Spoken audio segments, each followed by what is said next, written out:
पाहिजे बंद झाल्याच पाहिजे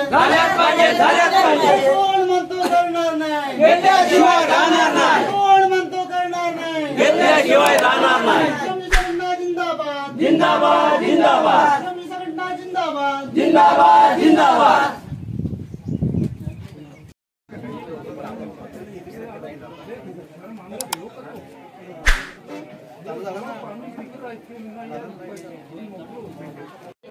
आपल्या मागण्या माईक चार्जिंग